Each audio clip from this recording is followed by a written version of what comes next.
description of what we're spending our tax dollars. Do you think that sex changes and LGBTQ activism in Guatemala is an accurate reflection of American values abroad?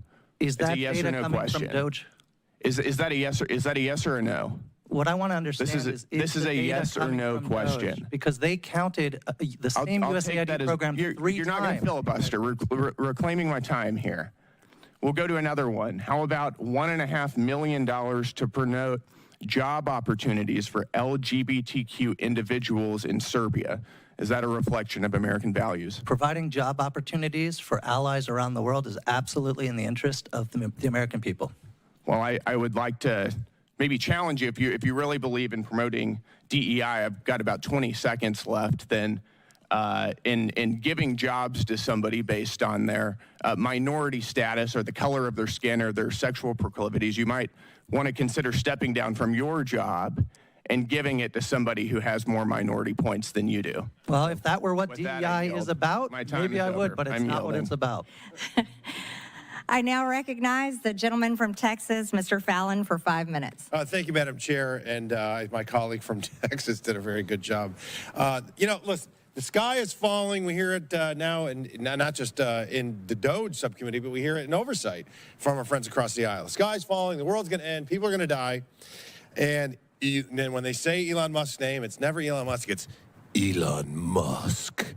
Reckless gutting of the federal workforce in this hyperbolic fear-mongering is brought to you by the American left. Why, I ask, and so many others, the Doge Committee Dems are using this, quite frankly, sloppy, lazy, wildly inaccurate, and really boring rhetoric. Because this administration and this president is finally acting boldly, because so many administrations in the past haven't. They're acting boldly and courageously to ensure, wait for it, that the American taxpayers' dollars fund federal workers that work. I know that may be a radical concept to some. Now, let's set the record straight as well. Secretary Rubio has made it sure. He had issued a blanket waiver for any life-saving aid. I think it's $72 billion that we're spending. Is USAID the perfect vehicle for this aid? Of course not. We found that it isn't. And we also recognize that China has that Belt and Road Initiative, and they're licking their chops. And if we took that $72 billion out, they're going to fill that vacuum. So that's just hyperbolic nonsense that we do not recognize that there's a role to play for the United States in the federal aid space. But what we want to expose is $164 million going to radical organizations, $122 million of it to organizations that have aligned or at least tied to terrorists. So, Mr.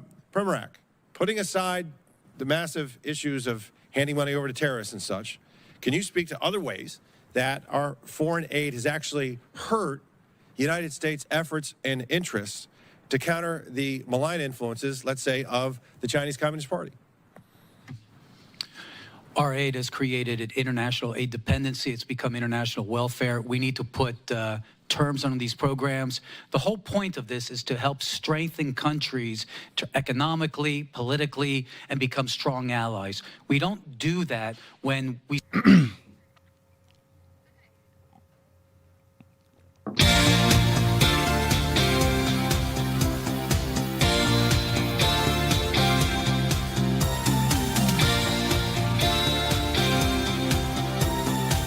Good afternoon, everybody out there. Welcome to another episode of the Afternoon Shift. My name is Max Fuller.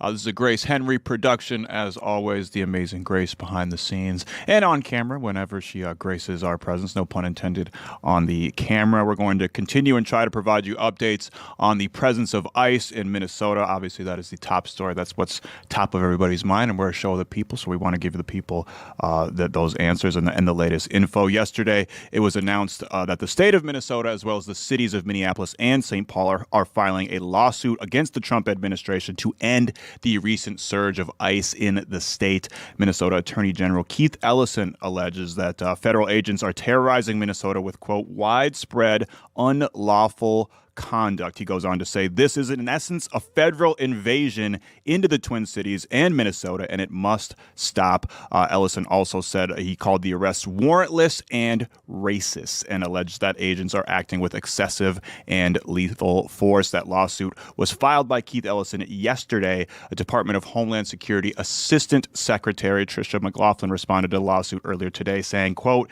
Keith Ellison made it abundantly clear that he is prioritizing politics over public safety, end quote. You can find more details on the lawsuit on on Fox9.com. I almost said KFAN.com. That is my radio station. Fox9.com. You're not going to find anything but sports on KFAN.com. Fox9.com has got you covered for that. Earlier today, the news broke that U.S. Justice Department Attorney Joe Thompson, who has been the face of the Minnesota fraud investigations, he has resigned, according to reports, and Minnesota Governor Tim Walz. The New York Times reported earlier that Thompson and two other prosecutors resigned from the Justice Department after they were pushed to investigate the widow of Renee Nicole Good, who was fatally shot here in Minneapolis by ICE on January 7th.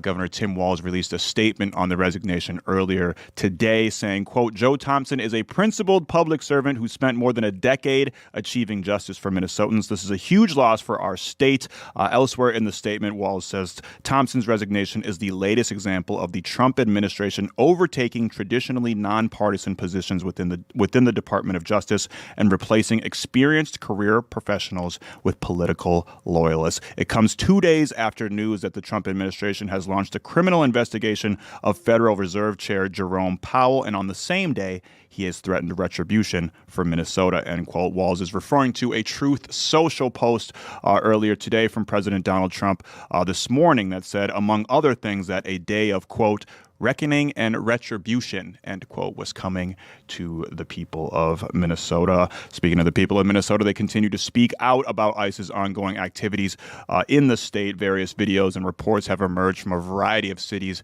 in Minnesota. There were reportedly federal agents firing tear gas, flashbangs, and pepper balls towards protesters near Park Avenue South and 34th Street in Minneapolis early this morning, while earlier this afternoon, protesters outside the federal Whipple building, which I believe is kind of the home base for ICE here in Minneapolis right now. Those protesters were met with armed federal agents in riot gear. At one point, agents rushed the protesters and took at least one of them into custody. Elsewhere in Minneapolis earlier today, a press conference was held by local faith leaders. I believe we're going to throw to a clip from that press conference, Grace. What was that press conference all about? Yeah, so a bunch of faith leaders from around the Twin Cities came together to call for a day of truth and freedom on January 23rd. So that would mean, and that's next Friday. So that would mean no one going to work, no one shopping, and just kind of reflecting on the events that have been happening in Minneapolis and taking time to just take a pause. So we're gonna listen into a bit of what the faith leader said earlier today, and what exactly January 23rd could be in the state of Minnesota. Let's take a listen. Good morning. I am Minister Janae Bates Amari. I am a proud auxiliary minister at Camper Memorial United Methodist Church. I am here gathered with Minnesotans of faith, in unions, in community groups, parents, people who love their loved ones and love this state. We are here for a very specific reason. We are here to call for a day that is so important for every single person in this state. On January 23rd, on Friday, January 23rd, we are calling for a day of truth and freedom. What does that mean? It is a day where every single Minnesotan who loves this state and loves this idea, this notion of truth and freedom reigning true here, will refuse to work, to shop, and to go to school. We are asking every single person, every family member, every teacher, every bus driver, every child care worker, to come together, to be in community, to stand with one another, It is so incredibly important right now. What we have seen and what we have witnessed, what we have all gone through, is not normal. Let me say that again. What we have experienced and are experiencing in the state of Minnesota is not normal. We all have witnessed through several videos the murder of one of our own, Renee Good. In addition, we have witnessed violence over and over again. Families being ripped apart, loved ones being torn from their hospital beds, from their workplaces, from their homes. People are here living in fear. Violence is no longer a threat, but it is a reality that surrounds us in our own state, in our own communities, and in our own neighborhoods. We have had an agency of mass militia swarm this state and our cities. Nothing is normal about that. The way in which they are operating on land where people live, work, play, and pray is not normal. It is dangerous, it is chaotic, it is harmful. And Minnesotans across this state, regardless of the political party they're in, regardless of how they pray, regardless of what they look like or where they come from or what language they speak, have witnessed this in complete heartbreak, in confusion. But I, as a person of faith, know that God is not an author of confusion. I know that the things that are being said from the very top of our executive office have been wrong. There are lies being spewed about our neighbors here to give an excuse to try to validate why we have. So with this, as we just heard from a faith leader, that on Friday, January 23rd, they're going to be declaring a day of truth and freedom. I'm sure we'll be hearing more about this as we get closer to the day, but I mean, it makes sense. I feel like a lot of us are really overwhelmed by what's going on. I think a lot of us are very exhausted by just the influx of information that we've been getting. It's a lot to take in every day. So like I said, you can find this whole press conference on fox9.com and the Fox 9 YouTube page. If you want to take a listen, there are a few more faith leaders that speak and elaborate more on the need for this day. Yeah, absolutely. That'll be Friday, January 23rd, should that day of truth and freedom, as the faith leaders are calling it, come to be. Coming up on the show, we'll be talking about the upcoming MLK Legacy Awards in Minneapolis this weekend. We'll take a break from the news for just a sec to visit with our good friend, the top homie, Lauren Andrago. But next, as we continue to inform you on your rights in relation to encounters with ICE, we'll be speaking with Paul Sullivan. They are a Minnesota organizer for the ACLU, and we'll give you all the info you need on your rights when it comes to ICE. More Afternoon Shift coming up in just a sec.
afternoon shift as more and more of our neighbors and fellow Minnesotans have encounters with federal agents. Many of us are wondering what legal protections and rights we have. Throughout the week, we've been trying to keep you informed the best that we can on your rights if/when you encounter ICE. One of our show's primary resources has been the ACLU, the American Civil Liberties Union. So we figured, let's not be the middleman anymore. Let's go straight to the source. So joining the show today, we have Paul Sullivan. They are a Minnesota organizer with the ACLU. Paul, first of all, appreciate all the work that you guys are doing there at the ACLU. It's very important work, especially right now. Second, thanks for taking time out of your busy day to join the show. Absolutely, yeah. It's really important to make sure folks know what their rights are, especially in the past, weeks and months. Yeah, absolutely. So I just kind of want to start, Paul, and we'll just go from context to context, different situations, and kind of see how rights change and how the situation changes from a legal standpoint. So, I think the most common thing that we're seeing right now, and I feel like, is people kind of getting stopped in their car. A lot of people are getting stopped in their car. What are your rights should ICE, pull you over in your car? Yes. So your rights when you're pulled over in your car, they're a little bit different than your rights if you're, in your house or something like that, but there's still some commonalities. You still have the right to, ask for a warrant if they want to search your car. There's every chance that they will attempt to do so anyway. But you always do need to assert that right, and especially out loud. A lot of how claiming your rights in the United States works is that it needs to be spoken aloud to be legible to the law. So it's really important that, if I stopped your vehicle, that you make sure that, you ask them, am I free to go? Am I being detained? And if you are, on what cause? What agency are you with? And I want to invoke my right to remain silent if I am being detained. Now, Paul, what a lot of people we've seen videos and various reports come up of door-to-door operations. Yeah, you mentioned just a second ago that your rights in your car are a little bit different if someone comes to your house. What should you do if an ICE agent is coming to your door at your house? Yes. So I always like to joke a little bit that ICE agents, when it comes to your house, are a little bit like vampires. Like, there are certain rules that they do, like, in theory, have to follow. So, for example, when it comes to your house, they do not have the right to go into your house unless they have a judicial warrant. And that is a warrant that is signed by a district court judge. A lot of the time, what ICE is doing is it's coming to houses with what are called administrative warrants, which are issued by the agency itself. These do not give them the right to enter your home. So if ICE does come to your house, what you want to do is you want to make sure that you first ask them, are you ICE? And then ask them to show you the warrant either through the window if you have that, or a peephole, or slide it under the door. It's very important that you do not open the door to take the warrant from them, because again, they will potentially take that as, oh, they're letting me into the house. And then you have all sorts of different issues. So yes, make sure you don't open the door, put it under the door, check all the information on it, because if any of it's incorrect, then it's also not valid. So the vampire analogy is very apt there. I thought that was very illustrative, Paul. We appreciate that. Now, when it comes to, we're seeing lots of videos of ICE showing up at people's businesses. Lots of businesses are closing down for safety concerns temporarily, or possibly, they've given dates that they'll reopen. But what are the kind of different rights that you have when it comes to a business as opposed to like your car or your house? yeah, so businesses are a little bit different because for most businesses, not every business, of course, but for most businesses, there's sort of a public-facing part, and there's parts that are not public-facing. Businesses in general don't have quite as strong of a legal standing to say, like, somebody can't be in the public part of that business. So if ICE walks into a coffee shop, it's going to be harder for the owner to say, like, hey, you absolutely can't be in here when they're just like in the area that everybody else can be in. That being said, they do need a warrant to access private parts of the business. I'm sure you've seen every business has signs that say staff only beyond this point, something like that. So really the strongest bet that business owners have for keeping their employees safe, or people that are their patrons safe, is to be very thorough in marking where is private, where is public. And then they also have to be the ones that stand up and make sure that ICE knows, hey, we don't want you here. We have a reasonable expectation of privacy in our business. And as the business owner, I'm asking you to leave unless you have a judicial warrant. Paul, now we've referenced the ACLU's protesters' rights page many times over the last week and some change or so. Obviously, lots of Minnesotans are letting their voices be heard. There's protesters all around the land of 10,000 lakes. What should protesters know before they head out there? Yes. The short thing that protesters in general need to know are their fundamental rights. When we teach them, we kind of use this framework, which is 4+1. You know, you have your 4 basic ones, and then you have an additional one that kicks in when there's like a door between you and a law enforcement officer. You have the right to remain silent. You have the right to, be told whether you're free to go or you're being detained. If you are being detained, you have the right to an attorney, and you don't have to answer any questions until that attorney is there. And you have the right to refuse a search of yourself or your possessions. And those are all things that are important to know when it comes to protest rights, because when you're interacting with law enforcement on the street, until they have said you are being detained, you don't have to necessarily do anything vis-a-vis law enforcement. Really, the best thing to do in general is, am I free to go? I want to remain silent and not say anything. In general, that's if you don't remember anything else, just don't say anything to law enforcement if you're protesting, mostly as a measure to protect your own rights, because you could incriminate yourself, even if you don't mean to, even if you're not doing anything illegal particularly. Now, Paul, all of that is great. Those are really helpful tips and resources. But we're seeing a lot of videos that appear to show that some federal agents don't necessarily seem like they care very much about people's rights, whether it be at a business, their home, or protesting. So, say you have an encounter with ICE or a federal agent where your rights have been violated. What should your next move be? Very good question. So if you have an encounter with federal agents, ICE, law enforcement, etc., your next move in general, especially during Operation Metro Surge, is to report that to either the Attorney General's office or to the ACLU of Minnesota, so that we know what's happening. A lot of our ability to stop any particular instance of rights violations like that is if attorneys know about it. To be perfectly honest, it's hard to get any form of redress if nobody ever hears about the abuse. So it's incredibly important. I always like to tell people that when it comes to your rights, it's not necessarily that they won't violate them. It's that if you stick to your rights and you stick to your script, that means you have a case. So that's really the most important part here, is you're trying to protect yourself for the future, should you end up in any form of legal proceedings due to interaction with law enforcement. Paul, now you've been an amazing resource for us. Again, thank you for joining the show. But if people want to learn more, we can't just call Paul up, 24/7. They're busy. They got a lot of stuff going on right now. We'd love to put the Paul signal in the sky, and Paul shows up and magically gives you all the information. But obviously that's not possible. So if people want to learn more, where can they learn more?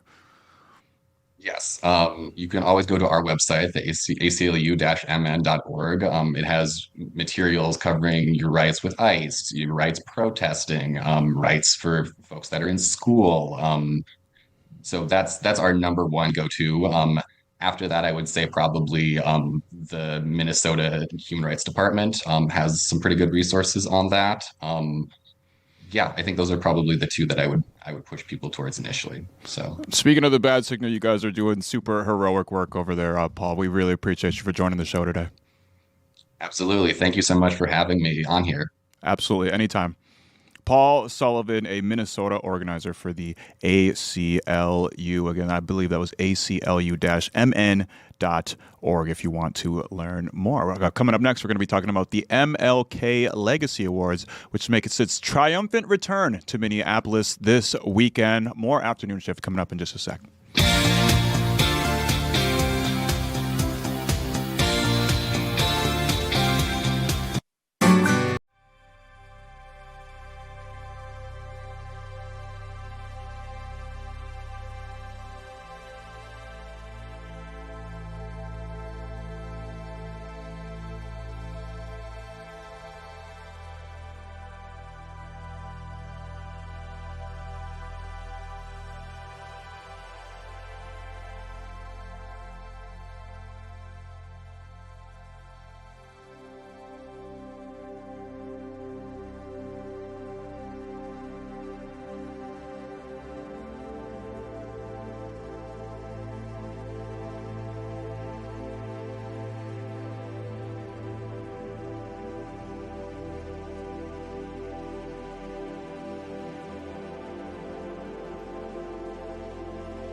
Welcome back to the afternoon shift. You know, we're in the midst of awards season. We just had the Golden Globes over the weekend. We got the Grammys and the Oscars in the next couple of months. And listen, as much as I want to see Michael B. Jordan take home an Oscar for Sinners, I'm even more excited for an awards ceremony that's happening in the Twin Cities this weekend. The MLK Legacy Awards makes its triumphant return to Minneapolis this weekend, and here to tell us all about the awards and more is the founder of the awards ceremony, Armita Pilstrom. What's good, Armita? Hey, how are you? Thank you so much for having me. Thanks for joining us today. I mean, I feel a little embarrassed. You just fly as hell up in here. It's not very often I get outdressed in this studio, but I mean, that's an incredible outfit that you got going on there. Thank you so much. I really appreciate it. Well, next time I come back, we'll make sure you Absolutely. I'll know next time. So I'm gonna put on my best fit. Speaking of the best fit, everyone's gonna be dressed in their best at the MLK Legacy Awards this weekend. I just want to ask you, as the founder, what kind of inspired you to found these MLK Legacy Awards? You know, every great superhero story's got a origin story. You know, they got lore behind it. So what's the lore? What inspired you? Yeah. So I started it in 2015 when I worked for Cargill, and I realized that we do an amazing job of giving people their flowers when they pass away. Right. You learn so many things about them in the aftermath of them passing away. And I always said to myself, if you have an opportunity to give an award, to give them their flowers, to celebrate them, and making sure that they embody the spirit of Dr. Martin Luther King, Reverend Dr. Martin Luther King Jr. That's why I created it, because I wanted to be able to say, we see you. We see the trail that you have blazed, that we're walking on. And so it will be an honor to give them their award while they're alive and while their family and friends and colleagues can celebrate them. I think that's just a beautiful answer right there, a beautiful inspiration behind it. So for those that don't know, what exactly are the MLK Legacy Awards? Like, what is kind of the basis for some of the nominees and stuff? Yes, absolutely. So leadership, really being able to bring the community together from an activist perspective, nonprofits, corporate America. If you're having a role in corporate America, we acknowledge you there. In all spaces and places, when you think of Dr. Martin Luther King Jr., he embodied every aspect of who we are in life. Right? If you serve as a politician, for example, or if you're a pastor in a church, it doesn't matter. I look at everything about you and what have you done in your lifespan. And that's some of the things that we look at, and we get a lot of nominees. I want to be very clear. The 8 we have for 2026 are amazing. But, you know, everybody's doing something. And it's an opportunity to give them that opportunity to have that light shine on them. And I want to talk about the nominees in just a sec, but as I was doing research for this, and in my intro I even said it's been 11 years since the last one. What happened in the last 11 years, and what made now the perfect time to bring the MLK Legacy Awards back? Yeah, so when I worked for Cargill, after the MLK Legacy Awards was over, the next day, so I was no longer working for Cargill. We had did a reduction in, they had did a reduction in force, so I was impacted. And I started my own company, Pilstrom Consulting Group, where we help brands and businesses become a household name. So like Impossible Foods, the Impossible Whopper. Okay, cool. That was my first client for Pilstrom Consulting Group. So I'm a proud shareholder.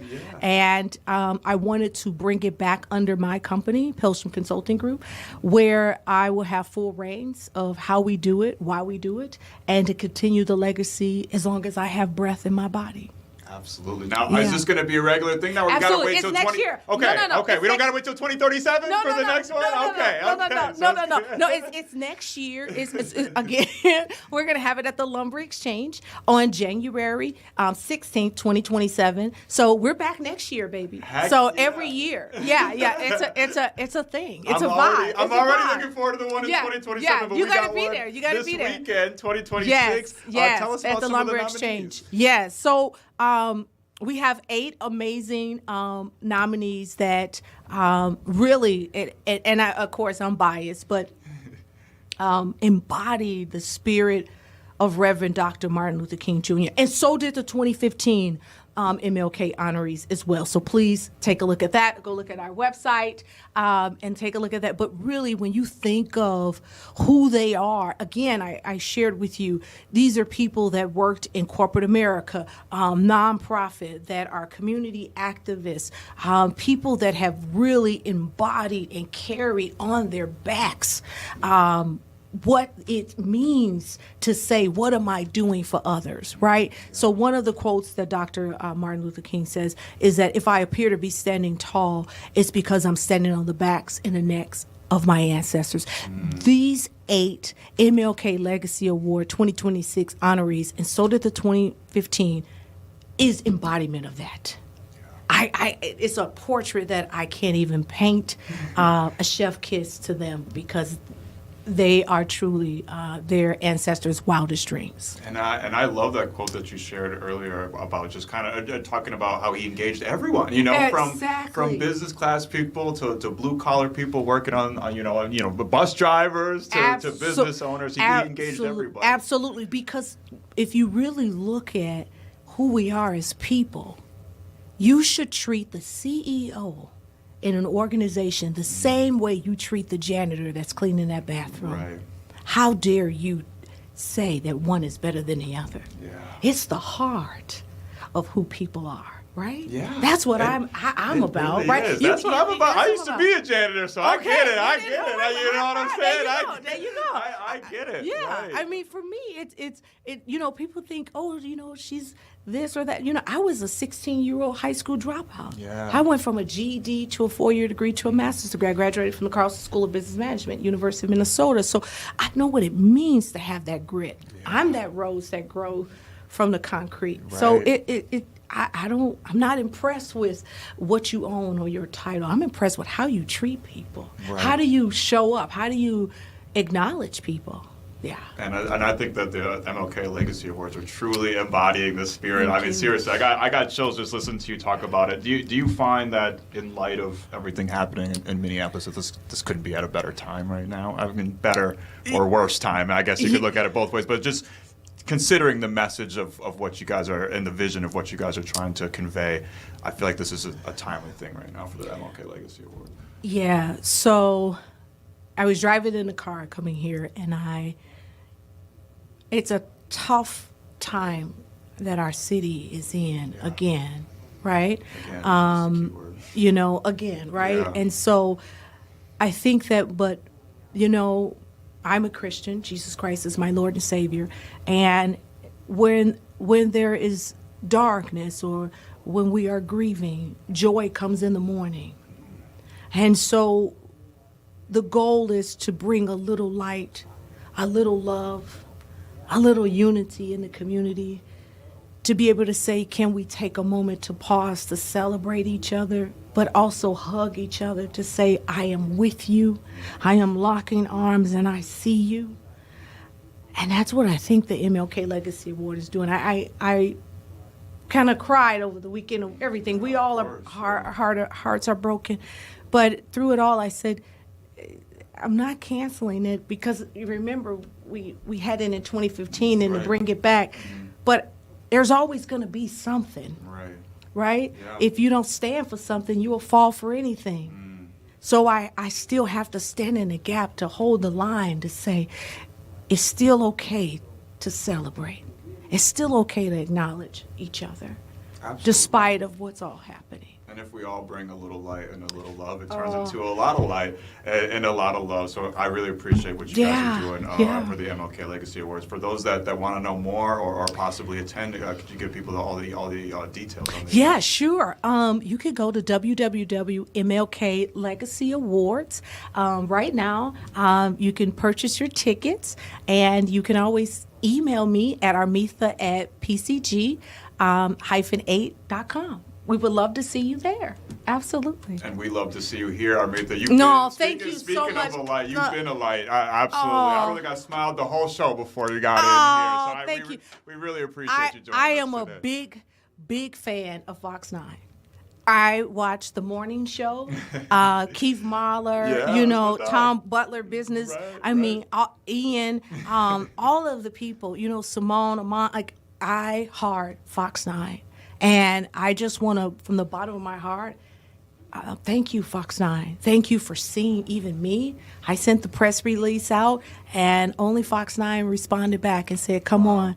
So it means a lot. That's something that you watch every morning, and you get up at 4 in the morning. I do, and do my affirmations and pray and work out. I am watching Fox 9, my husband and I, Thomas. So thank you from the bottom of my heart. Thank you. No, thank you, Armitha. And as long as I'm in this chair, that chair is open for you anytime you want to come here. Armitha Pihlstrom, the founder of the MLK Legacy Awards. That'll be this weekend in Minneapolis. Thank you again so much, Armitha. Thank you so we really much. appreciate you. Thank you. More afternoon shift coming up in just a sec. Stick with us.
Afternoon shift. Perhaps the most famous doctor of all time, Doc Brown from Back to the Future, once said, "Where we are going, we don't need roads." And the same could be said of this segment, because I've heard that we are taking a trip back in time with our good friend, the top homie, Lauren Andrego. Is that true? That was lovely. That's great, isn't it? Yeah, we don't need roads. We do need roads. We do need. Oh, you're the traffic. You're the As traffic lady. So you got to reporter, say that. However, my extensive I research, didn't think about I have learned we do. We do I've in worked fact out all need the options. roads. We do need real roads. I mean, that's people have been debating that question They for have centuries. been. It's though. a hot button issue here in 2026. I would say maybe the most divisive issue. I mean, it's the top of everybody's mind right now. Do we need these roads?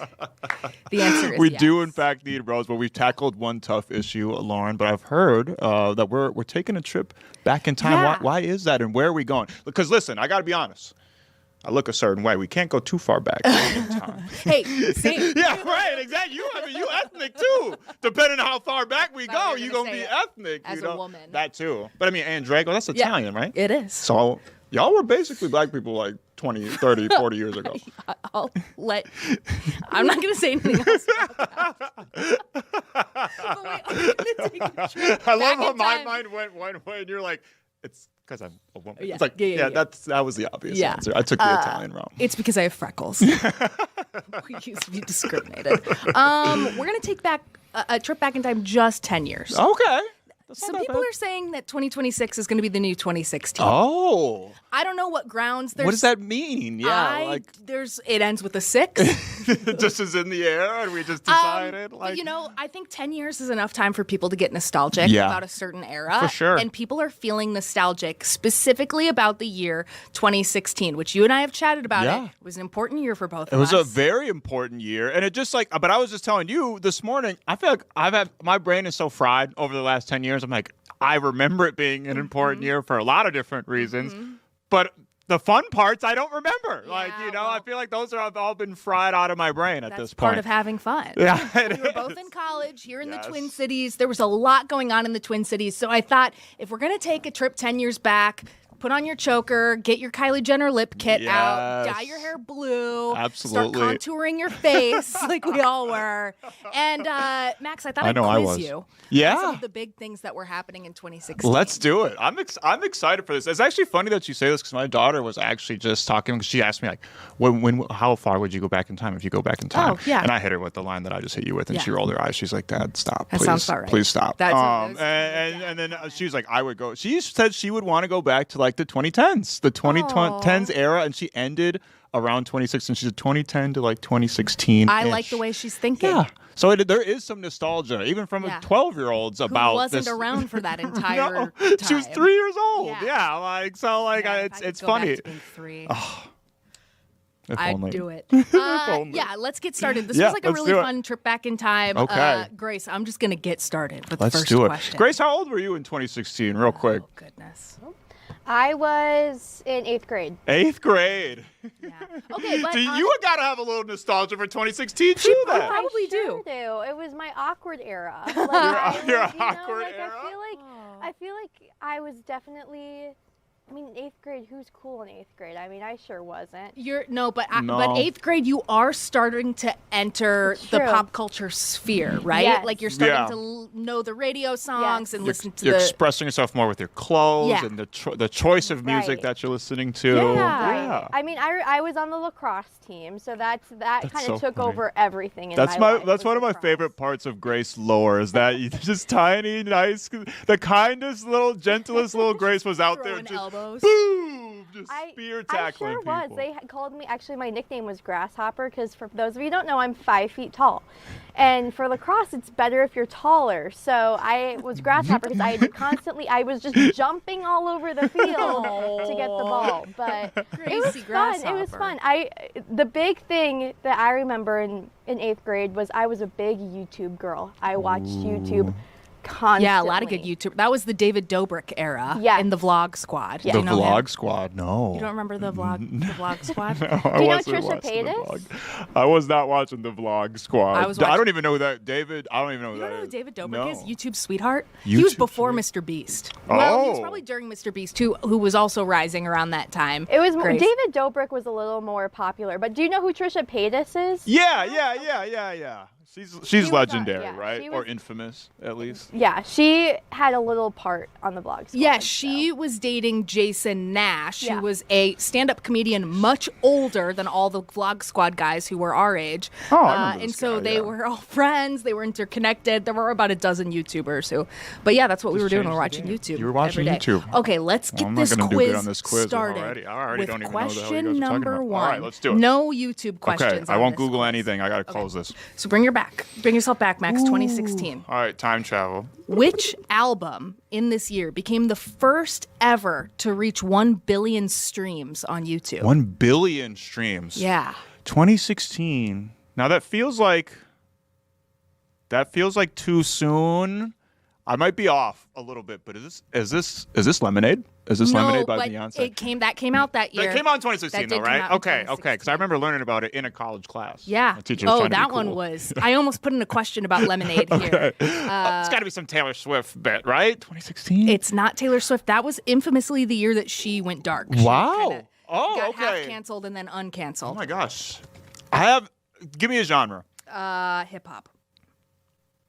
Kendrick Lamar. No. Tyler the Creator. No. ASAP Rocky. No, you're skirting the main one. 2016. 2016. Who am I skirting I'll around? give you a hint. Okay. This artist did not have a great year in 2025. Kanye West. No. Oh, did That- not have a great year in 2025. Give me one more hint. Can I phone a friend? He Grace was- knows it. Grace, you want to chime in here? Can I phone a friend? She knows the answer. I don't. I didn't look, Lauren. She didn't look. She didn't I look. swear. Is it Drake? yeah. Drake! it's Views. Okay, that makes sense. Hotline Yeah. Bling. Yes, okay. Became the first album ever to reach kinda 1 forgot about billion Drake. streaming Yeah, views, and wow. was really the cultural tilt in us, kind of knowing streaming was the future Right. of music. That's true. Music And I listening. also feel like Views was the point where the ride started going downhill for Drake, you know? Yeah, little well, bit. right, because Little bit. started from the bottom, now we're here. That was 2008, and then between then and 2016, it was like every 3 months he had a number one hit. Yeah. Like he had one of the longest reigns Yeah. atop hip hop, atop music Yeah. at large for well over a decade. So he had a good time, you know, and he's still doing great numbers. I mean, Yeah. it's not the same, but just he doesn't have the same cultural importance, and he never will. And he just hasn't come out with a song like Kiki, do you love me? That was 2018, I think. But that also- song was so okay, good. so 0 for 1 for Max for those at home keeping score. Let's start with another one, though. I think you're going to get this one. Mm-hmm. So another chart-topping album went through several public name changes before landing on the final one. Some of Okay. the draft names were Waves, Swish, Oh, this is Kanye and West. So Help Me God. What was the name of the album? My Life of Pablo. Yeah. The Life of Pablo. Yeah. Yes, The Life yes. of Pablo. Okay, that's Kanye West. Which, right there. ironically, the name changes because he kept tweeting out my new Right. album, So Help Me God, and then he's like, I changed the album. It's Swish now with no explanation. None. And then finally landed on The Life of Pablo, probably like the 10th most dramatic storyline circulating that album. Yeah. There was like so many other So pieces much. of drama, including Taylor Swift, Yeah. Drunk Famous. Right, yeah, the that was album and that was cover. the one with the recording, right? Yeah, there The was a recording, recording that Kim the Kardashian partial put out on recording. Snapchat, Right. basically saying, no, Taylor did give us permission to talk to her, even though that turned out to be a doctored video. Right. We didn't learn The about that whole till way thing. later. They called her a snake. Speaking of the places where the ride started to go downhill, that was the last moment that Kanye was even like Yeah. somewhat tolerable. That was the last album I remember listening to him because Kanye West was one of those people I loved. I grew up, he was my favorite rapper. Mm-hmm. I took the sword out of the stone to defend his honor every single time I was on Facebook just Oh, you were. always dedicated of a fan. slaying the haters. Yeah, I had the shutter shades. Oh yeah, I was diehard. Those diehard. were so Kanye. They were Those stupid the most shutter impractical glasses, the most impractical fashion of all time. Ran Right. into all types of desks. But that's who he at was. high He was an school. impractical guy. Yeah. So that was Kanye West. It's been a long Yeah, time. I'd say It's I been a long like. time. What wasn't that Pete Davidson who said make Kanye 2003 again? Yeah, no, that would be great if he could go back to that. But I think it's too far gone at this point. 2016 was also the year he hosted SNL. Oh, that's right. And Yeah. a Okay, lot yeah, happened. yeah. Okay, let's switch it up. Let's move out of music for a Okay. while. And I'm going to ask you this question. Which pro sports team ended a 108-year championship drought in 2016? Ooh, that had to be the Chicago Cubs. It was the Chicago Cubs. I didn't know if you were going to know this one right off the bat because I kept it, but it was a big It was year a big for deal. Chicago. Yeah. I don't know if you know this. The team was said to have broken the curse of the Billy Goat The You know Billy about Goat. that? Okay, I've heard of it, but I didn't know about it. Yeah, There's a lot of curses in baseball. The curse of the Bambino, curse of the Billy Right. Goat. It's Yeah. all they're all so superstitious. But in 1945, a man went to a Cubs game. He brought his pet goat. They kicked him out, and he said, "I'm placing a hex on this team." Oh my God. And ever since he placed that hex, they did not win a championship. Who was this man? I don't know, but he had a billy goat. So Wow, they kicked out Harry Potter's dad, and then 100 years later, they finally figured it out. That is crazy, though. Yep. Shouldn't have kicked that guy out. I bet they'll let the next person with the Billy Goat in. I don't know what the rules are at Wrigley. Me neither. Maybe they have I know. we bring your dog day, like Yeah, maybe a bring your bring goat your day. Billy Goat could day. Be good for the It should be team. a thing. It absolutely should be a thing on the 10-year good for your anniversary of karma. this World Series win. Yeah. Okay, so question number 4. You are now 2-1. Yeah, I think I'm doing pretty good. Which new musical entered the mainstream zeitgeist, earning a Grammy and a Pulitzer Prize, as well as 11 Tonys in 2016? I got a feeling I know the answer on this. Yeah. Is it Hamilton? It is Hamilton! Woo! So based on he's leaving. Oh, you don't like Hamilton. No, That's right. I You hate really- Hamilton. Oh, I despise Hamilton. That's like probably the ground that you and I disagree. I the know. most That's like the on. one thing that we disagree on. You love Hamilton. I do love Hamilton, I and it hate hit a it. second bigger wave in 2020 when it hit Disney Plus during the Yeah, pandemic, and then that's millions right. of people finally got to see it because Broadway tickets are so expensive. But yeah, this musical really made the most waves in the pop culture world since Cats. Yeah. Cats was I the mean, only other honestly. musical in modern time to do that. And Absolutely. I don't know if you've seen Cats, but it's not It's good. bad. It is real bad. But the Hamilton staying power has been impressive. I'm a hater, but I will give the flowers where flowers are due. Yeah. Its staying power has been impressive. Yeah. When I first heard the synopsis, it sounded like a Key and Peele sketch to me. Well, yeah. Rapping presidents, Yeah. black guys Yeah. pretending to be the president with powdered wigs on and But have you rapping. seen it? No. Oh man, I think if you saw it, you would like it. I don't think I think so. you'd really like Daveed Diggs' performance as Thomas Jefferson. I appreciate what it's done for the theater world, and I feel like it's opened a lot of people's eyes and opened a lot of doors for a lot of people, both on and off the stage, for people. So I appreciate what it's done and the impact it's had. I just hate I just saw a the TikTok content of it. of a family celebrating Christmas, and they were playing a game just like, we're going to play a song, and you guys have to guess what song it is. Just kind of a pop culture. And Right. someone started playing Gangsta's Paradise by Coolio, and the dad stood up and said, I know it. It's Hamilton. And Gangsta's Paradise does kind of sound like Hamilton. Okay. That's All right, really you funny, are actually. 3-1. Let's 3-1. go. All right, let's 3-1, move on to 3 out question of 5. 4. We're doing this slower than I thought Yeah, we would. okay. Okay. Well Talking before the too much. Renaissance tour, well before the Eras tour, Yeah. in 2016, which artist hosted the largest tour of the year, 1.47 million attendees at 111 shows, which was record-breaking numbers at the time. Ooh, in 2016, is this a pop artist? It is a pop artist. Okay. A pop artist that was they had obviously been around before this, or was this kind of like their breaking out moment? It wasn't their first album. Okay. It wasn't their first number 1 album. Is it? I just want to see. You your can't eyebrows. do that. Was it Lady Gaga? No, it wasn't Lady Gaga. I don't know why Lady Gaga popped in. Lady Gaga popped into my head. Been around for Is it a country artist? No, it is not. pop artist. It is a pop artist. Okay, let's see here. Adele. It was Adele. Adele. There we Yeah, go. I It was took a just- sec. That was after Hello. Oh yeah. I kind of nailed that. You by the kind of way. did. That was actually like chills. Yeah, she was Legit 25 chills. when her touring album was released called 25. 25? Yes. 25, She's clever yeah. like that. Look at that. Yeah, and she's had a couple unsuccessful tour runs since then. Yeah, that's right. She had to cancel some yeah, stuff, she had right? to cancel a couple things Yeah. like the night of the show in Vegas. Like people were on their way to Vegas, and she said, we're not ready. We're not ready yet. Yeah. I love Anyway, Adele. I love Adele too. Whenever the next album comes out, Don't 30, get it twisted. 30 something, 35. Yeah, 35. Yeah, has there been one since that? She did There had to have been one. 29. I don't know. There's not what a she lot. did Right, after there's that. not a lot. There's only 3, I think. But she has come out with more songs since. Okay. Hello. Hello. Okay, question. She's 30. 30. That's right. Okay, she did That's have when she 30. says, "Send my love to your new lover." Right? I think that one's from that. Okay, I'm gonna stop. You said right, and after you just hit that whole thing, I'm gonna trust you. Question number 6. All right. Before- Does that count as a right answer? Yeah, you got Okay, it. sweet. Oh, you did do multiple. I'll give Yeah, it to you. okay. I'm feeling generous Thanks. today. Thanks. In 2016, we entered a meme renaissance. Do you remember this? I do. We kind of started calling them memes. That's when right around then. they became a thing. That was when the be like, Yeah. some be like, women be like, dudes be like, that's kind of when the meme started. Because before that, they were like the motivational kind of poster, Right. Or like, with the impact text on the top and bottom and like an umbrella pattern in the background. With right. Yes, You know what I'm talking Bad about. Luck Brian on The front. early memes, the prehistoric memes. They started getting a little bit more complex, a little bit more sophisticated, and one of them really popped up. What was the famous character behind the meme with the text, "That's none of my business"? That's none of my business. Oh, okay. Wait a minute. That's none of my business. What do I remember? This is a cartoon character?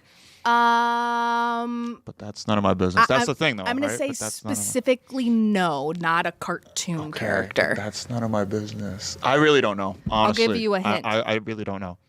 He's green. Oh, Kermit! Yeah, right? It was Kermit. And then the frog. And right.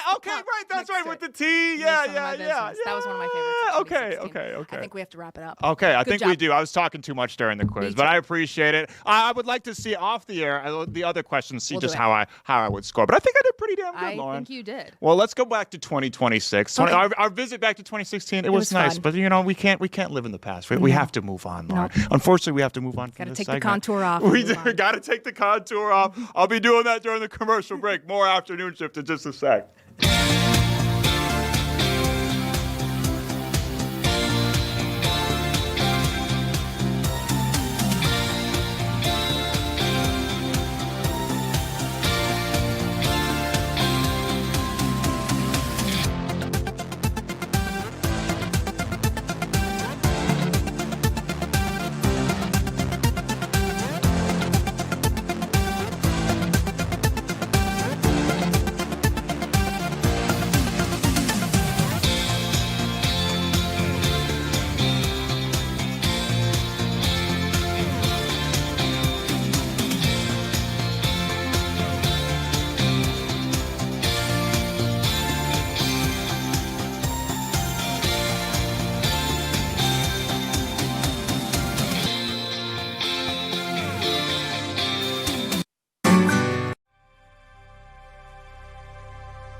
Hey there, welcome back to the afternoon shift. It is just past 4 p.m. here in the Twin Cities. I'm Adam Lorenz. We have a very exciting hour of programming coming up for you all. We're going to stay with the theme of this ongoing ICE investigation story. Of course, 6 days ago, last Wednesday, 37-year-old Renee Good was shot and killed by an ICE agent in Minneapolis.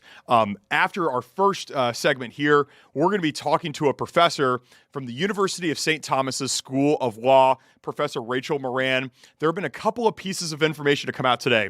If you were with us yesterday, you saw the press conference that was put on by Minnesota Attorney General Keith Ellison, along with Minneapolis Mayor Jacob Frey and St. Paul Mayor Kali Herr. And in that press conference, Attorney General Ellison announced that the state of Minnesota would be filing a lawsuit against the federal government and also requesting a temporary restraining order to either restrict or keep ICE out altogether out of the state. So Professor Moran's going to be able to answer questions as it pertains to that. We're also going to ask questions about Mary Moriarty. She's the Hennepin County attorney. What kind of power does she have here? Is she going to be able to prosecute that ICE officer that shot and killed Renee Good? Of course, the federal government has said that they are taking full reins of this investigation into their own hands.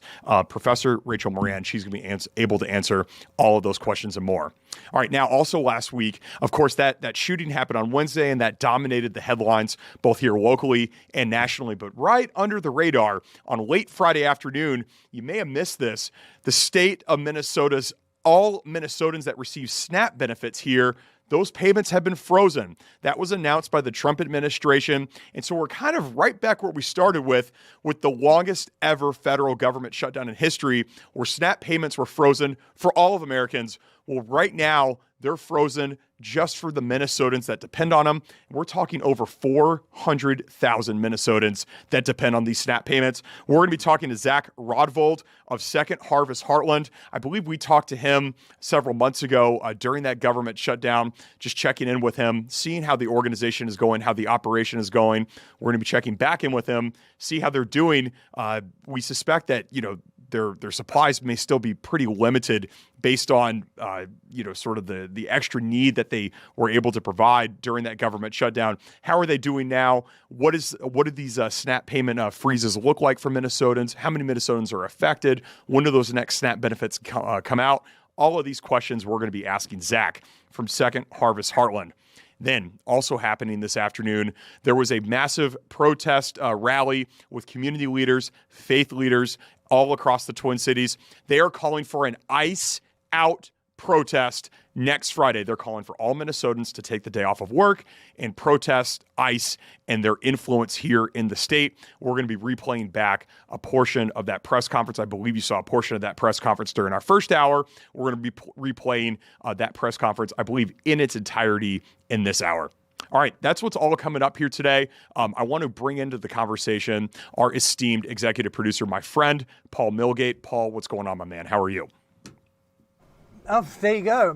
Better now that I'm pressing the right button. There you go. I can tell you. Yes.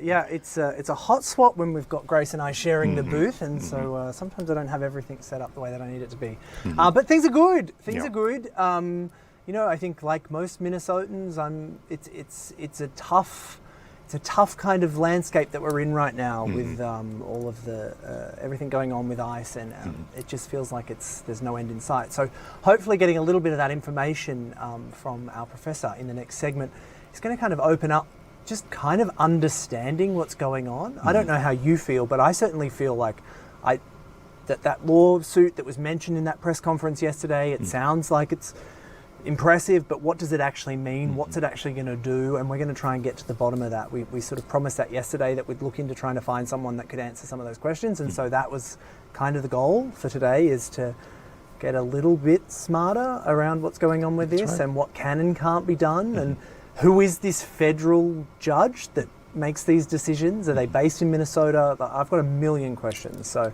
I'm excited to get into that and kind of break down what's going on there. And also, like you said, the SNAP benefits, I mean, it's kind of like, are we living in a deja vu world that we're back here talking about SNAP benefits again? But it's important to talk about it and not just let this fall underneath the other chaos that's going on right now, and realize that this is something that's really important to Minnesotans that really rely on those SNAP benefits. Yeah, So, yeah. it's a big hour. Yeah, two very important stories. And like you said there, that Snap story, you may have missed it. It got released late Friday afternoon, kind of slept a little bit under the radar amid all of the other stories about this ICE-involved shooting. So I'm happy that we're going to be able to touch on that. And not entirely disconnected either when you think about it, because what the increase, the rationale behind the increased presence of ICE right now is to come in and to stamp out this fraud. Mm-hmm. The reason that these payments are being frozen is because we need to get to the bottom of the fraud. It's a little bit messy, so hopefully we can get through it all together and kind of make some sense of it before the 5 o'clock news. That's a little bit more sense of it, and then also that the press conference that we're going to take to show everyone the faith leaders. I was kind of taken aback about it. I mean, we'll talk about it closer to it, but the calling for everyone to not go into work next Friday, not go to school, not open businesses. There's, I understand that the premise behind it is to use the economic power of Minnesotans and hopefully have everyone rally together to support that. But I'm going to be completely honest.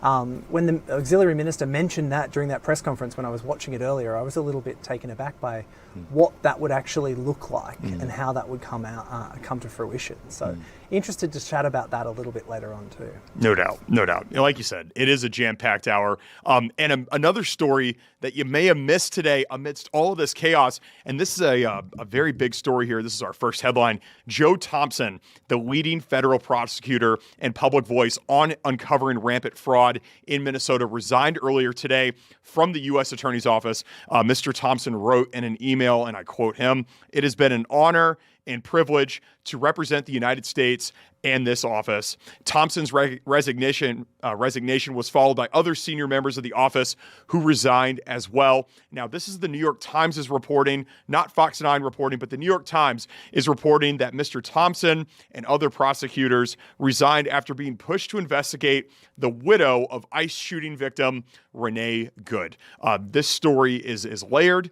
There's a lot more that's going to come out from this story. If you want more of this story, go to fox9.com. There's a nice write-up in there explaining who exactly Mr. Thompson is, his influence here in the state, and why he might be potentially stepping down. Fox9.com has you covered there. That story just breaking this afternoon. This is the one that we're going to try and get to the bottom of tomorrow. There you try go. And make a little bit more sense of it too as information comes to hand, because if that is the case, that's a really big thing to kind of talk about, the fact that someone would step down from such a high-profile job because they're being asked to do something that they don't agree with. So just to be clear, that's not confirmed by us at any point yet. But if that is the case, then that is certainly going to be news that we're seeing everywhere. That's right. Pretty soon. That's right. Exactly right. That's Joe Thompson. Let's bring it back here to the state of Minnesota. The Trump administration announced that it will end temporary protected status of Somalis in the United States. So this just isn't Somalis in Minnesota, I should say. This is Somali immigrants all across the United States, forcing any Somali migrant in the country that's on that temporary status to leave by mid-March. I believe it expires March 17th. This impacts about 500 to 600 of the approximately 37,000 Somali-born people living here in Minnesota. Temporary protected status was first granted to Somalis in 1991, and it was last extended under the President Biden administration in September of 2024. So this will affect not all Somali immigrants living here in Minnesota, but about 500 to 600 of them approximately are living under that temporary protected status that's set to expire mid-March. I believe that date is March 17th. So we will have more on that story as it continues to develop as well. All right, we've promised her we're going to deliver right after this commercial break.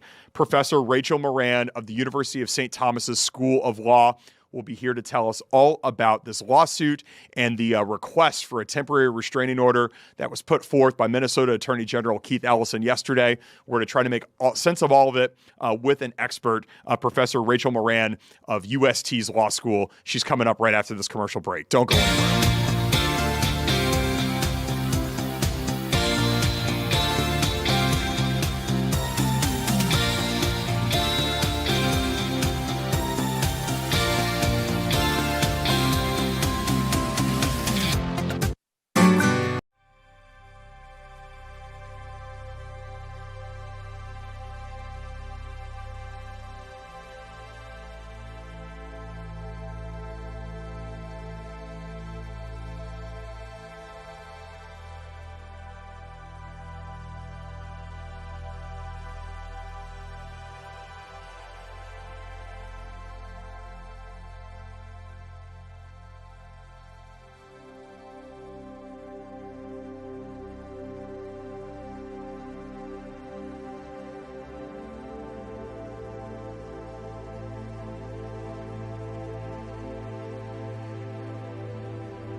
Welcome back here to the afternoon shift. Yesterday, together, we watched a press conference led by Minnesota Attorney General Keith Ellison, where he announced the filing of a lawsuit, along with the request for a temporary restraining order to halt or limit ICE's operation in the state of Minnesota. Joining us now to chat about this and other legal questions stemming from this ICE case is University of St. Thomas law professor Rachel Moran. Professor Moran, thanks for being here on the afternoon shift. We appreciate it. Yeah, thank you for having me. Thank you. Thank you. All right, so the state's going for a temporary restraining order against ICE. What exactly does that look like? What does that mean, a temporary restraining order?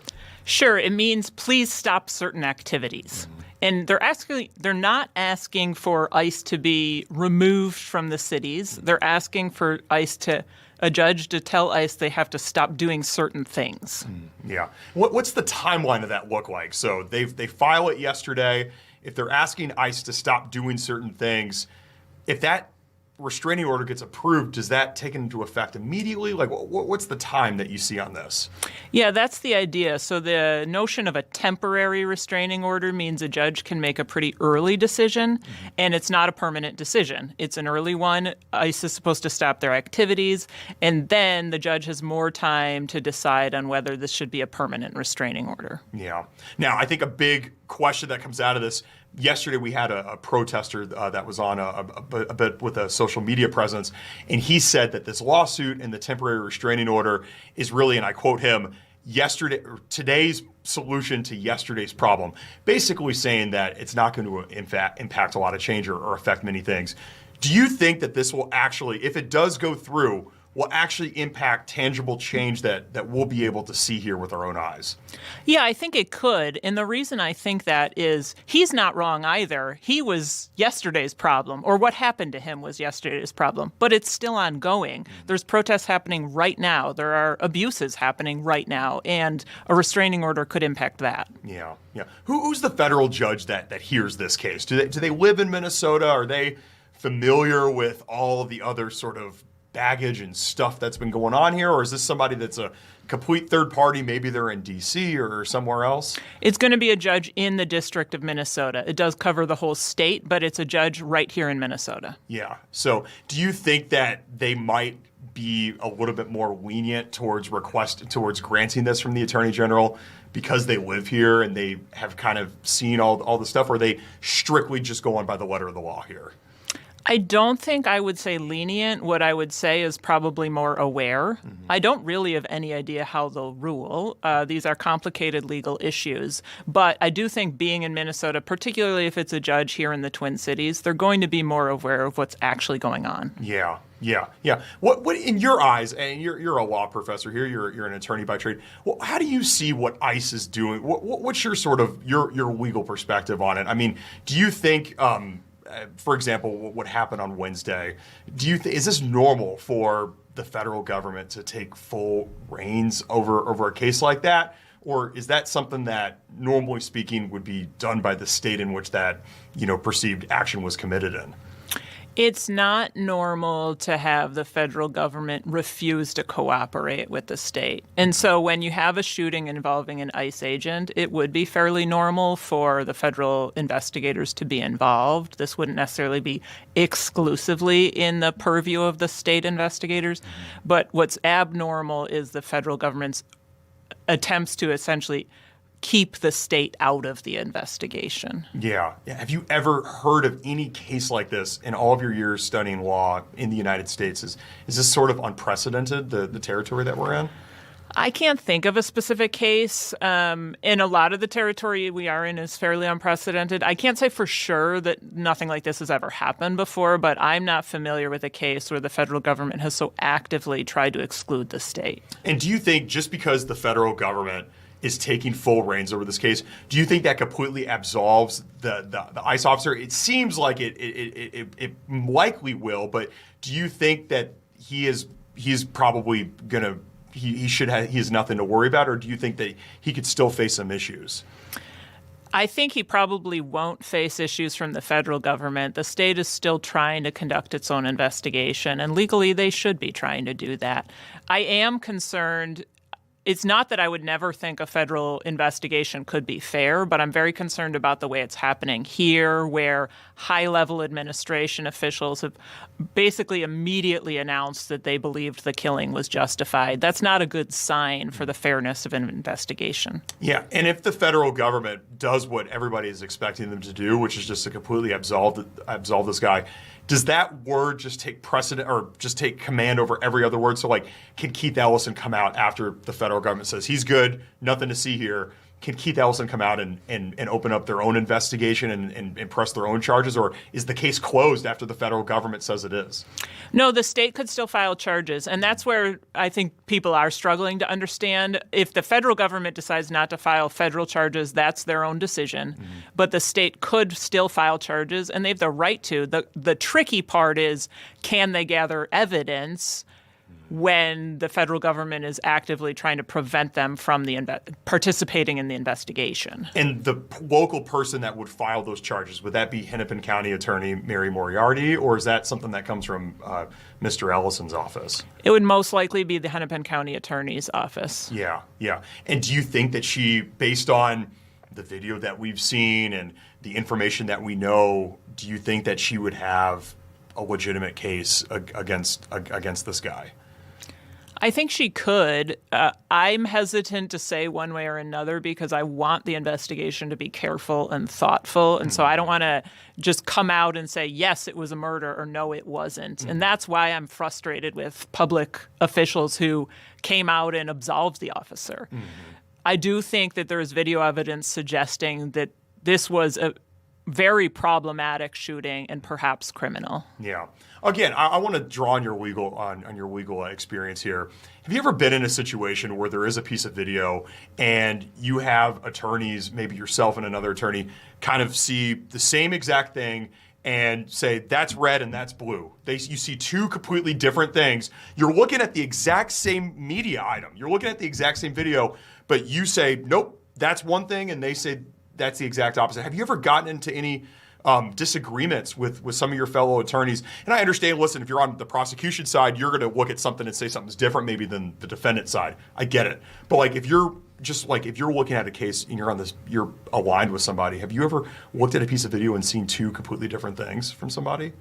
Yeah, it happens. There's a lot of research about cognitive bias and how we tend to see what we want to see. And that happens to lawyers too. It absolutely does. And so for sure, I've had cases. Sometimes it's like you described, where it's just a prosecutor and a defense attorney, and naturally we have pretty different perspectives. Of course, yeah. But even I work with students on cases, and sometimes we all watch the same video and we reach different conclusions about whether we think something was criminal or not. So it's definitely a real thing to watch video and reach the conclusion you want to reach, even if that's not what you're intentionally doing. Yeah.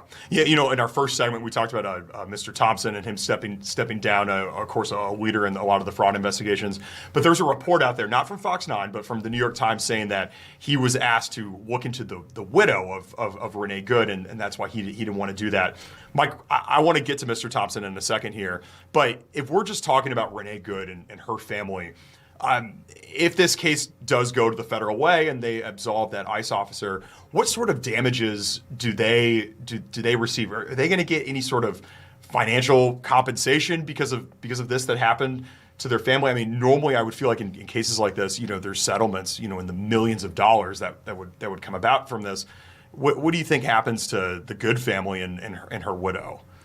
It's really tough to know because it's really tough to sue a federal agent and get money from it. It's not impossible.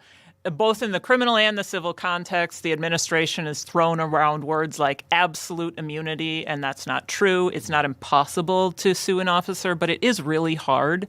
And there are a lot of defenses the officer or the government could raise. So I wouldn't be terribly hopeful about the Good family getting compensated. You brought up that phrase there, absolute immunity, and you're saying that that's not true, even though the federal government has tossed around that phrase a kind of liberally here. Why does that not apply to Mr. Ross, that ICE officer that shot Ms. Good?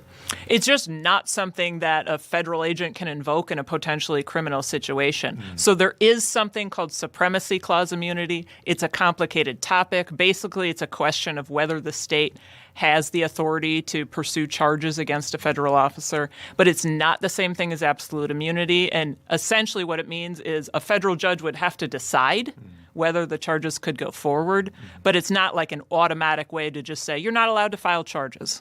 Is that what absolute immunity is? Is that just basically just give you free? You're good. Like you can walk away, no problem at all. Basically, essentially, that's the concept: is that you cannot be sued, and that's not what we're dealing with here. Even though federal government officials have used that term.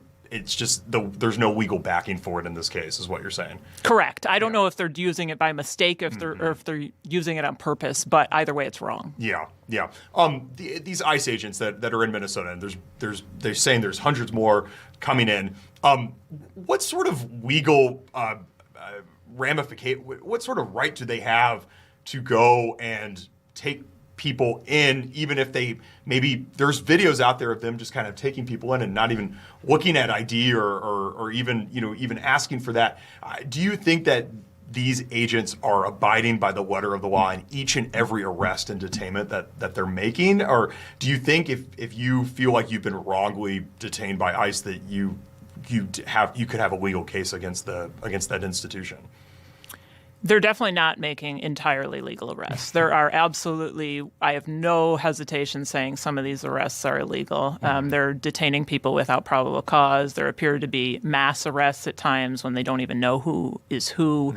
One of the complications is we have Customs and Border Patrol agents coming up to Minnesota, which is nowhere near an international border, but they tend to have more ability to make arrests near a border, and they're acting like they're at the border, and they're not. Yeah.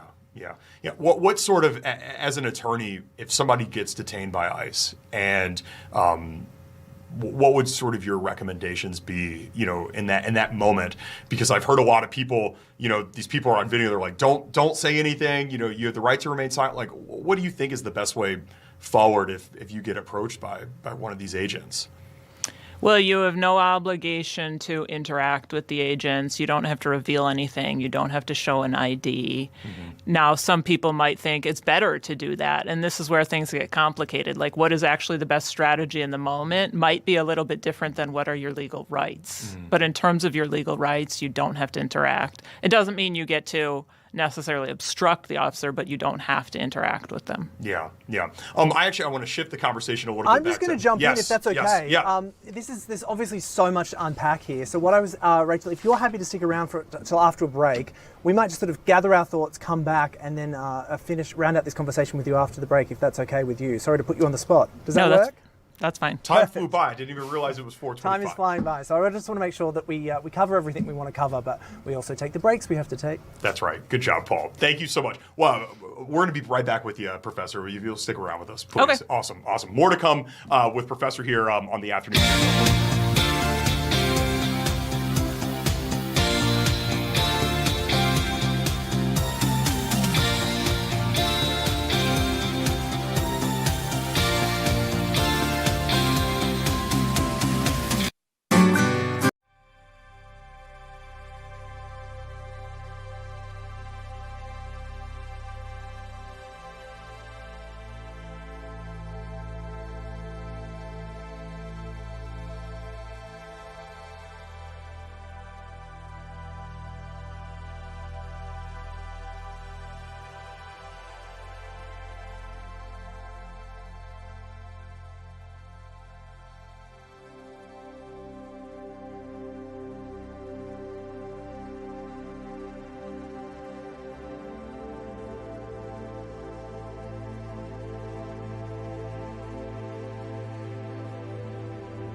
We are joined here again by Professor Rachel Moran, a law professor at the University of St. Thomas.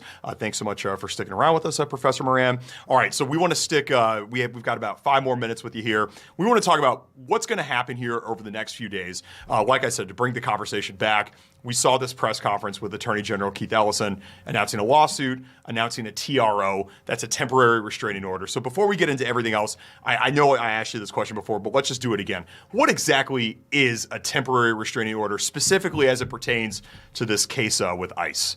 So what the state is doing is asking a judge, please stop the federal immigration agents from doing certain things like checkpoints or using excessive force, to give a couple examples. Please temporarily stop them. Do that quickly, and then we'll have a little bit more time to sort things out, decide whether this should be permanent. But please immediately act. It's a Band-Aid, essentially, is what it is, right? Would you say that that's fair? Yeah, that's a great analogy. Yeah. Okay, so you say quickly, do it quickly. Well, how quick is quick? Quick could mean a couple days. Quick could mean a couple months. Like, how quick are we talking about here? I know Keith Ellison probably wants it a couple of days, but what do you think is more likely to happen? I think it could be within a couple of days. I think there could be a hearing. It might take the judge more time to issue an order after the hearing, but it could happen within the next couple of days. And Rachel, I wanted to jump in with a quick question. Sorry. We were sort of expecting this to maybe be heard today, the application for the restraining order. Why? I mean, it seems like a pretty big deal. Why do you think maybe we haven't heard anything about it yet? What causes this to take so long for us not to get this sort of quick action taking place? Well, it is an 80-page complaint that the state filed. They've got a lot to say, and some of the legal issues are pretty complicated. Immigration enforcement is usually the federal government's purview, and the state is saying, no, they're going too far, you have to stop them. And so it actually is pretty complicated, and a judge might want some time to digest the issues even before having a hearing. So there's a chance that the judge has this and they're going through it, trying to get their head around it, and then we will hear in the coming days? Or do you think we'll hear sooner than a couple of days? I think it could be as soon as today or tomorrow. I don't know that for sure, but I think it could be very soon. But yes, what I would imagine is a judge is assigned to the case and taking time to read the complaint and thinking about the issues. And so when that gavel kind of drops, when they go, this is, I don't know, do they even do that in real life? Or is that just in the movies? Mostly in the movies. Mostly in the movies, okay, good. I'm just, just trying to get, I'm Australian, I don't know how things actually work over here. But from that moment when it's like, okay, they say the temporary restraining order needs to go into effect, what is that sort of knock-on effect? What happens over the coming days? Yeah, it's a great question. So what should happen if a judge actually issues a temporary restraining order is that the Department of Homeland Security agents immediately stop doing the things that the judge is restraining them from doing. What we saw in Chicago, though, there was a similar lawsuit, similar allegations against the agents there, is that they didn't actually stop. And then a judge had to continue getting involved in essentially daily reporting. At one point, the judge even ordered the head of Customs and Border Patrol to report every day to her on whether they were complying with her orders. So it's not as clean and simple as we might want. Yeah. Do you think that we could see retaliation potentially by Secretary Noem, by ICE because of this TRO that's been filed? I mean, do you think that they could double or triple down while they're debating it and seeing where they're going? I mean, is that a possibility of retaliation essentially? Yeah, I think we've already seen retaliation in terms of the number of agents they continue to send to the state. They're saying it's for a fraud investigation. These agents are not trained in investigating fraud. That's not what this is about. And so initially they had a few hundred, then 1,000. Now we've got the largest deployment in U.S. history. I do think it's already retaliatory. Yeah. How long do you think this will end up lasting, this ICE episode in Minnesota? I mean, do you think that this just could be part of our reality for the next couple of months, essentially, until it just kind of dies down? I mean, or do you think that they're going to be out of here and soon and on to the next city and state that they want to go and try to enforce, their actions in? Yeah, I wish I could say. I think that's a really hard question. The president's attention does seem to shift pretty easily and regularly. At first, they announced this essentially as a 30-day surge. And so I think most likely, absent a judge issuing a restraining order, we'll probably see agents until at least the beginning of February, and then maybe there will be a reevaluation. I feel like that little nerd in class that keeps putting his hand up because he's got questions. But if this temporary restraining order goes into effect before this surge that's meant to happen, these influx of thousands that we're meant to be seeing over the coming days, will that stop them even coming, the temporary restraining order, or will we still see the influx of ICE agents? They just won't be doing what they've been doing? It could. That would be a choice up to the administration. It could stop them from coming, or they could send people and be a little unclear what exactly they'd be doing. But I wouldn't be surprised if they continued to send agents just because they want to make a show. Yeah. Professor Moran, how long have you been an attorney for, just out of curiosity? Since 2008. Have you ever seen anything like this? 2008, that's 18 years of being an attorney. You ever seen anything quite like this before in your whole career? This is new for me. Yeah. Hopefully it can come to a resolution. I guess just I want to check in. How are the students at UST? Has anybody been impacted directly by this ICE operation in any of your classes by chance? There's a lot of people concerned. Yeah, there are people scared. There are people scared to come to class. There are people worried about family. It's definitely impacting the whole city. Yeah. Professor Rachel Moran, a law professor at the University of St. Thomas, thank you so much for coming in studio, for your time, for your insights. This was really invaluable stuff that you were able to provide us, and hopefully we can get you back on soon. And I appreciate it, and I appreciate all the people at the University of St. Thomas. Thank you. I appreciate your time. Thanks so much, Professor Moran. Thanks. All right. Coming up right after this, we're going to bring into the conversation Zach Rodvold of Second Harvest Heartland. You may have missed the story, folks. On Friday afternoon, late afternoon, the Trump administration announced a freezing of SNAP benefit payments to all Minnesotans that rely on it. That's over 440,000 Minnesotans that won't be receiving their SNAP benefits after the next time they're paid out. Zach Rodvold from Second Harvest Heartland will be joining us to tell us all about this and how they're doing over there at Second Harvest. Don't go anywhere. We're just getting started.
back here to the afternoon shift. Last Friday, U.S. Secretary of Agriculture Brooke Rollins put out a statement saying the USDA would be suspending federal financial awards to Minnesota. That includes SNAP benefits until sufficient proof has been provided that the fraud has stopped. Again, that's from U.S. Secretary of Agriculture Brooke Rollins. Joining us now is the Director of Public Affairs for Second Harvest Heartland, Zach Rodvold. Zach, welcome to the afternoon shift. How are you, sir? Hey, Adam, good. Thanks for having me on. Appreciate it. Yeah, thanks for being here. Zach, I'll just ask you straight up. Are we kind of right back where we started during the federal government shutdown as it pertains to these SNAP benefits? I mean, it certainly feels that way, yes. And it's been a long year, I will say, for food banks and for food shelves. At the very beginning of last year, we started experiencing federal funding freezes and cuts to federal food programs. Over the summer, a bill passed that had the largest ever cuts to SNAP included in it. And then the longest ever shutdown hit last fall, and SNAP benefits nearly did not go out for all of Minnesota's SNAP participants. So we didn't expect to be back in this place so soon after all of that, but here we are. And, I think we still have more questions than answers. Yeah, I hear you. This funding that's being suspended, announced to nearly $130 million from the federal government. Zach, where's that money gonna come from now? There are 440,000 Minnesotans that depend on SNAP. Who's footing the bill here? Well, another great question. The USDA provides funding for all sorts of things for Minnesota. SNAP is the largest anti-hunger program in the country. I think it amounts to over $800 million a year for Minnesota and Minnesotans. And one thing to remember here is that when that money is withheld, when people go without those benefits, they're not out spending that in their communities, at the grocery stores and food retailers, et cetera. So it's not just something that impacts people who are receiving SNAP benefits or should be receiving them, but whole communities. And so the scale of that program is so far beyond what food shelves and food banks can do. SNAP is the safety net. We are here to catch people who fall through the safety net, if you will. And if the safety net is gone, we just don't have the capacity or ability to make up for that. So really we would be turning to the state, to the community, of course, who stepped up during the federal government shutdown, but to the state, which is, the only place left to go at that point. Yeah. Zach, you mentioned there that you all are there to catch people that get through the safety net, obviously the safety net being SNAP. The rationalization for this was to prevent fraud, but now it's affecting people that really need the SNAP benefits to put food on their table, to feed their kids, to feed their elderly loved ones, whatnot. What's the status right now of the Second Harvest Heartland food shelter? Like, do you all have enough food to sustain yourselves, throughout the course of however long this freezing lasts? Yeah, great question. We're in, I think, the fourth consecutive year of increasing hunger in our state now. We've seen records being broken with food shelf visits each of the last 3 years. There's no sign that that's stopped or that we've turned a corner. So we're already in a position where we don't have enough food in the emergency hunger relief network to meet every person in Minnesota's needs. People who are experiencing hunger, experiencing food insecurity. You go to the grocery store, you know how expensive groceries are, and add on top of that the cost of housing and childcare and utilities and everything else. And it's just, this hunger crisis that we're in is an extension of the affordability crisis. And it's infecting a lot of people. And so one of the fastest growing populations that are showing up at food shelves are people who've never been there before, people who are working and are just being priced out of their lives. So that is, that's a big challenge, and that's beyond our ability to solve, of course. And our role in all of this, a food bank's role is to source and deliver food to food shelves. Those food shelves are who serve Minnesotans in need of help. And that's our superpower too. We're the second largest food bank in the country. And we have an amazing team here who can source food at really low costs and get most of that out at no cost to food shelves. And of course, at no cost to Minnesotans who need it.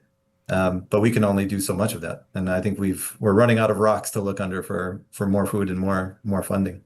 And you mentioned there you're running out of rocks to look under. That leads me to my next question. How are you all positioned for this? When do those last SNAP benefit payments, when do they go out? And then after that, I mean, where are you all at right now? Like, are you ready for the amount of people that might be turning to you? Yeah. Benefits would be, if there is a benefit disruption, February 4th is when benefits would be set to go out next month, and it's on a rolling basis in Minnesota. So I think between the 4th and the 13th, they go out, and so that is the soonest that individuals would experience an impact and a loss of that grocery support.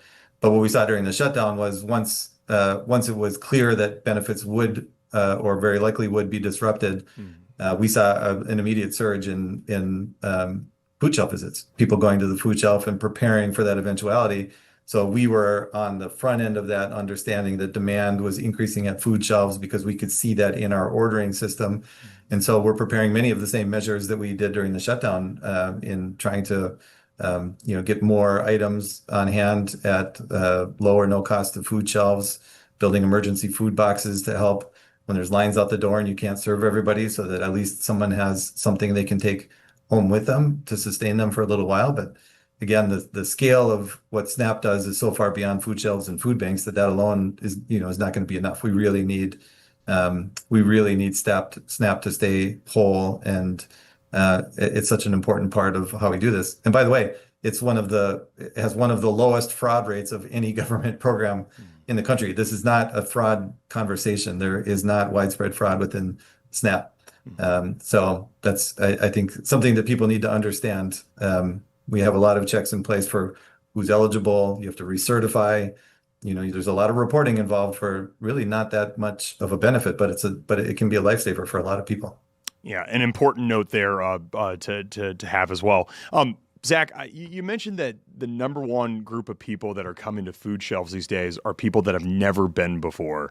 I guess I'm curious: is there a hesitation among people, specifically working people, that people are very prideful? They take a lot of pride in going to work, earning an honest paycheck, going home, putting food on the table for themselves and their families. Do you think that that's a tough mountain for people to get over, to recognize, hey, I need help. I can't feed everybody here, and turning to SNAP or turning to a food shelf? Is that a tough mountain for people to kind of climb over and kind of come to that acceptance? Absolutely. Yeah, Adam. I mean, the stigma associated with hunger or just being in need of any kind of assistance is real, and it does prevent people from asking for help when they need it. But that's what we're here for. That's what, we have. Minnesota is lucky to have the network of food shelves and food banks that we have, strong and resilient in virtually every community. But think about living in a small town where everybody knows each other. And if you show up at the food shelf, you're worried about what people might think of you or say about you. And so we work really hard to break through that stigma and encourage people. This is, we are built to serve. We're here to help. You can always go to another town over, another food shelf, if that's easier for you. But it is a major barrier to getting people the help that they need, especially when there's so much need in the community. Zach, are you seeing any people that are coming to the food shelf because maybe they're too afraid to go to work because of the ICE operations? Maybe they are undocumented and they don't want to go out in public because they're fear of what ICE could do to them. So therefore, they're not going to work. Now they're not getting paid. And because they're not getting paid, now they can't afford to put food on the table. Have you seen cases like this firsthand? Well, we don't operate a food shelf here at Second Harvest Heartland. We supply the food to the food shelves. So, but I can say that anecdotally, you were hearing stories like that from food shelf partners. I think that's true. We are early on in this, this operation that's being run in the Twin Cities.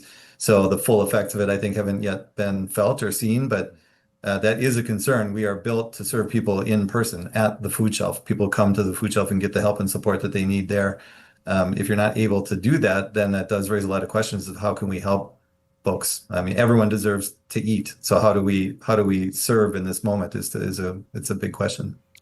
You mentioned there, how do we help folks? How can Minnesotans help organizations like Second Harvest Heartland or maybe their neighborhood food shelf? What are some items that are in high need? Obviously, financial donations. Obviously, work. You go to the website there. It's on the bottom of our screen, toharvest.org.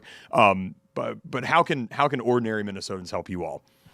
Yeah, I mean, the gift of time is really valuable. Going to your local food shelf, offering support, volunteering, helping out however they need. They know their communities best and what's needed. If you do want to bring food in, check with the food shelf first and see what are the most in-demand items or items that they may be short on. Some things you can't get from a food bank, things like diapers or baby formula. So cleaning supplies, check with your local food shelf and see what's on their list of needs. Donating, of course, financial dollars. We can stretch a dollar further than anybody else here at Second Harvest Heartland. A dollar, I think, we can turn into 3 meals for folks across Minnesota because of our sourcing ability, our ability to source food at a very low cost. So, and we also have volunteers here at the food bank who pack food and ship that off to the food shelves around the state. So there are a lot of ways to get involved. And I will also add contacting policymakers at the state level, at the federal level, expressing your support for the work that we do and the need to continue to fund it adequately so we can serve our communities. I mean, if we didn't exist, we're saving the government hundreds of millions of dollars a year in what we do.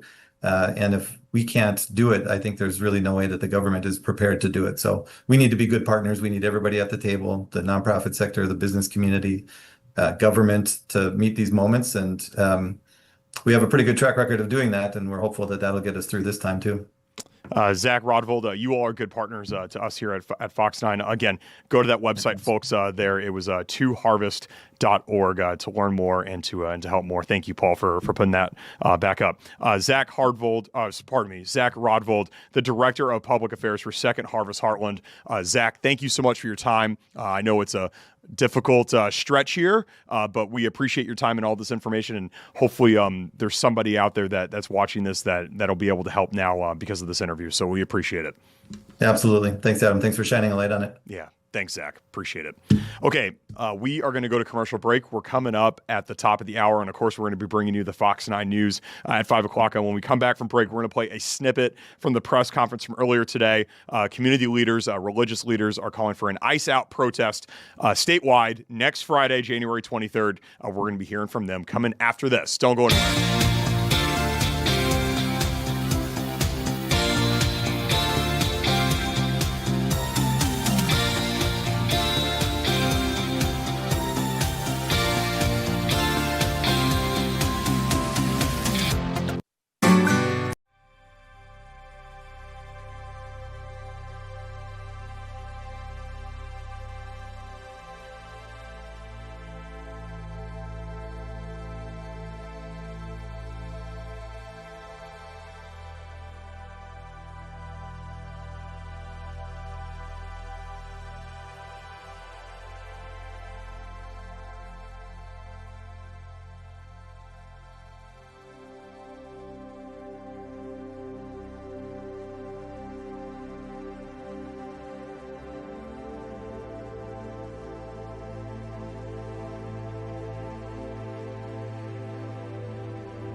back here. Earlier today, community leaders, religious leaders from across the Twin Cities put forth a rally where they're calling for an ICE out protest next Friday, January 23rd.